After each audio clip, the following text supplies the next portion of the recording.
Salve, salve, aluna e aluno. Quem é que tá aqui na área? O professor Aprício, fazendo aquela perguntinha básica, fofinha.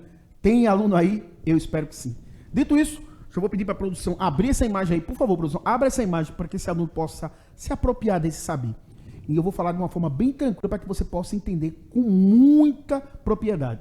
A gente vai falar hoje, o tema da nossa aula hoje é hematose. Isso mesmo que você ouviu, hematose. E gases respiratórios. E o que é que a gente espera construir com você, edificar com você dentro do campo do saber? Compreender que a hematose são trocas gasosas, escuta bem, ó, a hematose são trocas gasosas que ocorrem nos seres humanos. E claro, gente, a gente pode dizer nos seres vivos. Essa colocação mais precisa é para que a gente entenda a importância dessa temática para a espécie humana, tá? Como vocês vão ver no decorrer da nossa aula, no caminhar da nossa aula. E preste atenção nessa palavrinha que eu vou dizer para você, dessas duas palavrinhas. Nos alvéolos pulmonares. Então, guarda aí, ó. Alvéolos pulmonares. São estruturas que parecem saquinhos cheios de uva. Presta atenção nessa analogia, nessa alegoria aqui, nessa metáfora. Como se fossem caixinhos de uva microscópicos, que vão ter uma importância singular nesse processo da hematose e das trocas gasosas. Presta atenção, monstrinho e monstrinha do meu coração. Nos alvéolos acontece a difusão do oxigênio do ar para o sangue, ou seja, naquele processo respiratório que vocês conhecem, de inspiração e de expiração. No processo de inspiração, ou seja, a entrada dos gases respiratórios, principalmente o oxigênio, vai ter esse processo que vocês estão vendo aí, ó, processo de entrada nesse sistema a partir de um processo de difusão. E também por um processo de difusão vai ter a saída, né, do gás carbônico, ou seja, em processo também de difusão presente do sangue para os alvéolos. Volta aqui comigo, por favor, produção, que essa dinâmica ela faz toda a diferença. Há um diálogo nítido, claro, desse fenômeno chamado hematose e gases respiratórios que vão estar dialogando, se relacionando para garantir células, garantir tecidos, garantir órgãos, sistemas saudáveis. Você vai entender que está intimamente dialogando com o sistema respiratório. Então, quando eu trabalho a ideia de fisiologia humana, eu não posso deixar aqui de salientar para vocês a importância disso aqui para uma boa qualidade celular, para uma boa qualidade da tua vida a partir daquilo que tu respira, a partir do momento que você entender como essa relação hematose e gases respiratórios tem tudo a ver com a tua qualidade de vida. Então, a partir de tudo isso que foi dito, vou já passar para o nosso próximo slide. Vou pedir para o meu amigo Júnior abrir essa imagem para que esse aluno possa visualizar esse recorte, essa imagem aí. Então, eu gostaria de chamar a atenção de vocês. Vocês estão vendo aí, são dois pulmões, pulmão direito, pulmão esquerdo. Mas eu queria chamar a atenção de vocês em algumas estruturas, principalmente os brônquios. Se você olhar aqui, se você fizer uma analogia aqui, fizer uma espécie também de alegoria, imagina que você tem uma árvore, essa árvore tem como tronco a traqueia. Então preste atenção, volta aqui comigo, por favor, para que esse aluno possa visualizar de forma mais tangível. Imagina que vocês estão vendo essa árvore aqui que está de cabeça para baixo.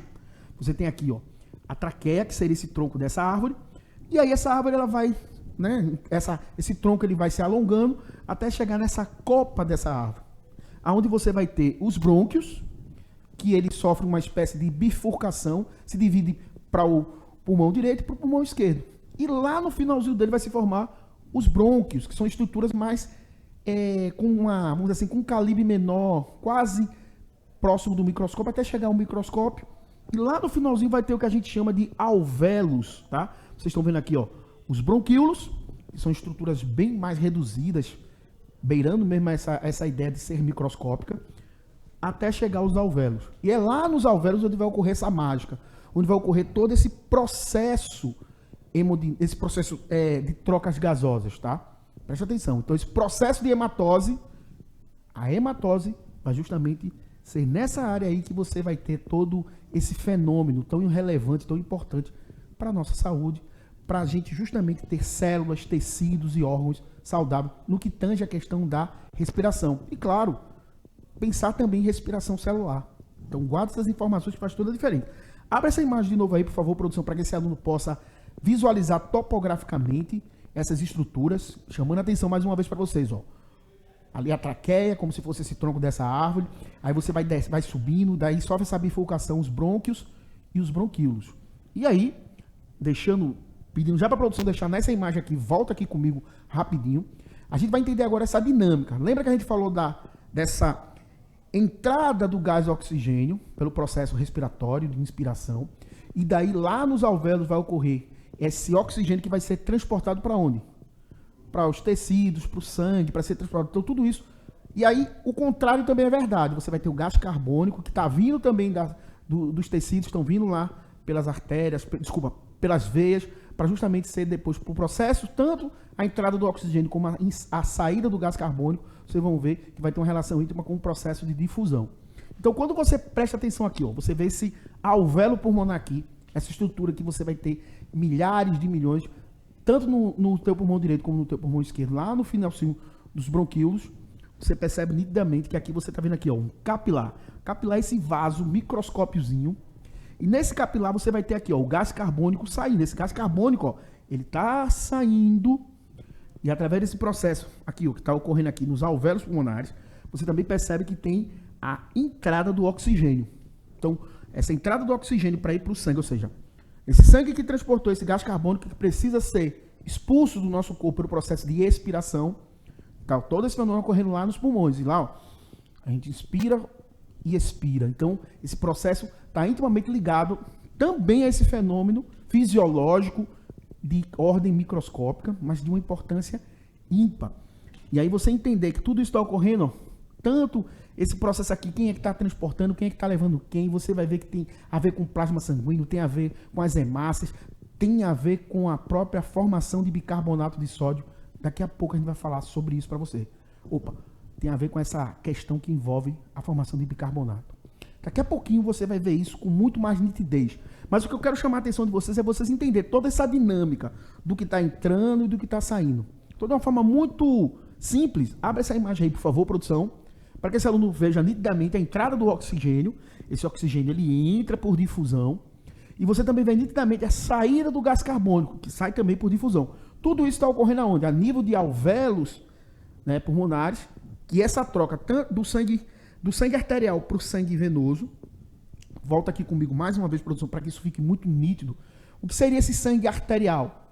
É um sangue que a gente pode dizer com muita propriedade que é um sangue que ele tem uma densidade de oxigênio muito alta. Ou seja, ele tem muito oxigênio. Não quer dizer que necessariamente ele não tenha, né, nesse sangue arterial, não tenha gás carbônico. Mas a densidade maior é de oxigênio. E o sangue venoso, que ele está normalmente sendo aonde? Ele vai estar tendo uma relação íntima da presença de quê? De gás carbônico, tá? Então, primeira coisa que você entender é isso. O sangue venoso, ele tem baixa presença de oxigênio e muita presença de gás carbônico. Já o sangue arterial, muita presença de oxigênio e pouca presença de gás carbônico. Então, nesse processo de troca do sangue venoso para o sangue arterial, ou seja, do sangue rico em oxigênio para um sangue pobre em oxigênio, mas rico em gás carbônico, a gente chama isso de hematose. Se tu saiu daqui entendendo isso de forma clara, forma muito cristalizada, muito bem fomentada por outros saberes, você está saindo do reino da necessidade para o reino da liberdade. Eu acho que é o melhor de tudo. Então, abre mais uma vez essa imagem aí, por favor, produção. Perfeito, esse aluno visualize isso aí, se for possível até printa, mas não deixa de registrar. Pega aí teu caco de telha, pega aí tua caneta, teu lápis, não importa. Pega teu carvão, mas anota, porque faz toda a diferença. E aí, já vou pedir a produção deixar aí pra gente justamente detalhar agora. Volta aqui comigo, por favor, produção. Porque talvez você pode estar se perguntando assim, mas peraí, Aprício, tudo bem. Eu entendi até agora tudo, mas como é que essa mágica, como é que esse fenômeno fisiológico ocorre? Como é que tudo isso é processado dentro do nosso organismo? De forma bem simples, porque a gente pode pensar assim, peraí, gases respiratórios, como é que ele é transportado? Por exemplo, água, é só você imaginar. Lembra quando a gente vai beber água com gás? Na mesma hora, quando a gente, principalmente em dias quentes, o gás já quer sair, a gente não pode nem balançar a garrafinha, que é capaz até da garrafinha explodir. Deixa eu voltar. E aí o que eu quero chamar a atenção de vocês é vocês entenderem como isso faz toda a diferença da gente compreender como é que é feito esse transporte. Como é que vai se apresentar esses gases respiratórios, como é que eles vão estar sendo transportados. Se você também sair daqui entendendo sobre isso, você vai entender o fenômeno da hematose com muito mais propriedade. Primeira coisa que eu quero chamar a atenção de vocês. Quando você imagina aqui o gás carbônico. O gás carbônico, gente, apenas 5% é dissolvido no plasma sanguíneo, tá? No plasma. Então, guarda esses números. Matematicamente é relevante você ter essa relação íntima com essa informação. Então, 5% é dissolvido no plasma. 25% está associado à hemoglobina, tá? A hemoglobina, gente, ela tem uma certa afinidade, mas é muito pequena com relação ao dióxido de carbono, tá? Ela tem muita afinidade, aqui fica a informação, vou aqui abrir um parênteses, ao monóxido de carbono. Por isso que o monóxido de carbono ele é muito perigoso e pode levar a pessoa a ter um fenômeno que a gente já falou em outras aulas, que é a anoxia, que é a falta de oxigênio de tecidos, e a hipoxia, que é a baixa de oxigênio, tá? E são extremamente letais em alguns locais. Principalmente, imagina se você tiver um estado de anoxia a nível neurológico. Então vai ter necrose de tecido nervoso. Então, são informações, gente, que está dialogando com outros saberes, com outros conhecimentos, porque é isso, como diria o nosso famoso Chico Toicinho, ou Francis Bacon, conhecimento é poder. Mas o que eu quero chamar a atenção de vocês, 70% é transportado na forma de bicarbonato. Aí você pode também estar se perguntando, mas peraí, como é que esse gás carbônico, nesse dióxido de carbono, vai se transformar em bicarbonato? É simples, através de uma reação química que está ocorrendo lá no plasma. Vocês sabem que esse gás carbônico ele seria transportado pelo meio aquoso. Então você tem lá gás carbônico e água, vai ocorrer uma reação química que vai formar o ácido carbônico, né? E esse ácido carbônico ele vai liberar H+, e vai dessa liberação de H+, vai ter também a produção de quê? Bicarbonato. E aí esse bicarbonato, 70% ele vai ser a forma que vai ser transformado esse gás carbônico, ou seja, esse gás carbônico ele vai ser transportado, ou seja, na forma de bicarbonato, em torno de 70%. Então, todo esse processo ocorre de uma forma que é garantidor para que tudo dê certo. E aí, vamos agora falar um pouquinho então agora do oxigênio, que também é um gás respiratório e que não preciso nem falar aqui da importância dele. 5% é dissolvido no plasma, 95% é pela hemoglobina, essa molécula, né? Essa estrutura que tem uma importância singular, né? Hemoglobina tem essa proteína, ela tem uma importância muito grande para o quê? Para carregar esse oxigênio para os tecidos, para os órgãos. E aí eu não preciso nem reforçar, porque você já entendeu a importância disso aqui. Se você entendeu essa matemática, você está entendendo como essa matemática tem tudo a ver com uma relevância desse processo conhecido por hematose, por esse processo conhecido de troca dos gases respiratórios. E aí, vem para aquele momento, você precisa saber. E aí você pode estar se perguntando, Aprígio, o que é que eu preciso saber? Já que a gente está falando de hematose, já que a gente está falando de estruturas respiratórias, do ato quase que divino de respirar, nada melhor do que a gente falar de uma condição de saúde que faz toda a diferença quando a gente está munido de conhecimento. Porque o conhecimento, gente, ele é um grande provedor de transformação.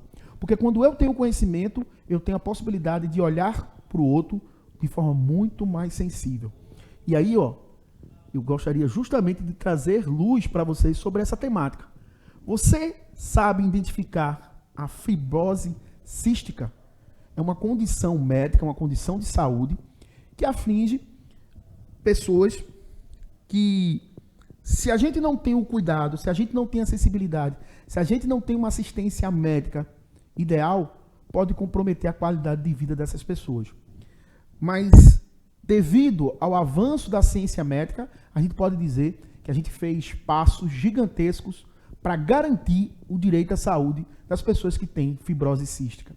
Então, já uma dica aqui para você, como se fosse uma tarefinha de casa. Quer saber mais sobre o que é fibrose cística? Pesquisa. Vai fazer toda a diferença. Você sair daqui com essa inquietação de tentar entender o que é fibrose cística, vai fazer toda a diferença na tua vida. Tenha certeza disso, viu, gente? Eu sempre gosto de registrar com letras garrafais. Quando é que um ser humano passa a ter importância? A partir do momento que dá importância a outro ser humano. Isso é um metavalor, tá? E aí, vamos tentar então detalhar um pouquinho o que seria. Abre essa imagem aí, por favor, meu estimado amigo. Isso, perfeito. Então tá aqui, ó. É uma doença genética que afeta as glândulas exócrinas, tá? São as glândulas que secretam algo para fora do nosso corpo, para dentro de alguma estrutura, então, do organismo. Essas glândulas são responsáveis por produzir secreções, tá? Liberado para a cavidade interna ou para fora do corpo.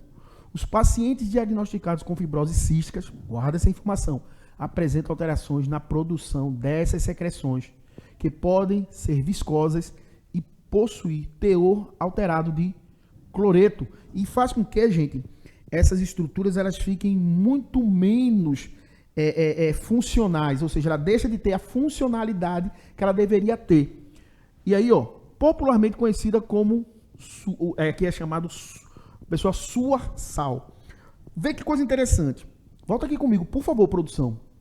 Essa característica, que é uma alteração fisiológica, que tem caráter genético, mas que faz toda a diferença na qualidade, por exemplo, de como os alvéolos pulmonares vão fazer o processo de hematose. Então, a fibrose cística, devido a essa alteração genética dessas glândulas exócrinas, vai comprometer o bom funcionamento dos alvéolos pulmonares, consequentemente causando esse desconforto a nível de hematose. Por isso que pessoas que têm fibrose cística muitas vezes vão ter problemas de ordem o quê? De ordem respiratória. E aqui também, claro, ó, tem relação também com o próprio pâncreas. Eu preciso dizer para vocês que o pâncreas tem várias funções e posso dizer que tem duas delas que são muito importantes, que é a liberação do glucagon e da insulina. Vou repetir, até para que ninguém tenha dúvida. O glucagon, gente, seria um hormônio que tem a ver para aumentar a chamada... Você imagina que você está com uma oferta de açúcar muito gigante no teu organismo. Desculpa, você está com uma oferta muito baixa de açúcar no teu organismo. Então o glucagon vai lá no teu fígado e diz, ó, fígado, libera glicogênio, libera açúcar, porque esse cara está precisando de energia. Mas quando imagina que você está com um excesso muito grande de açúcar, quem é que vai justamente fazer com que esse açúcar volte a níveis normais? Taxa glicêmica normal. A insulina.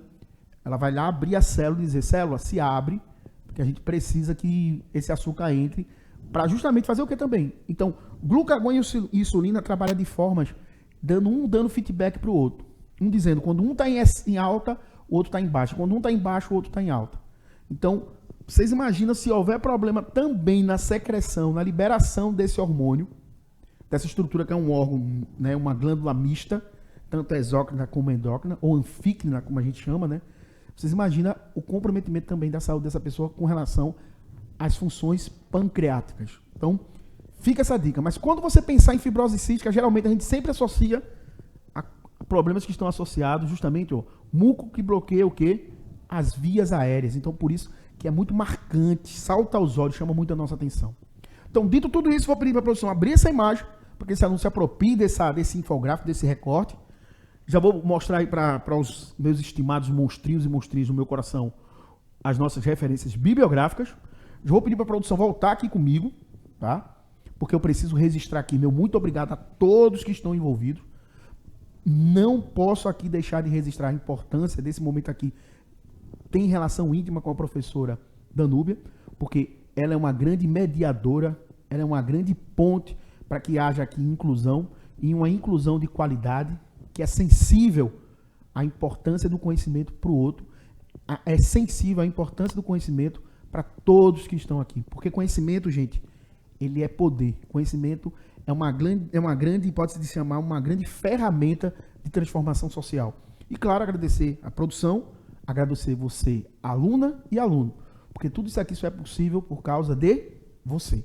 E, claro, eu não poderia deixar de pedir para a produção. Abre essa imagem aí, por favor, produção. Fui!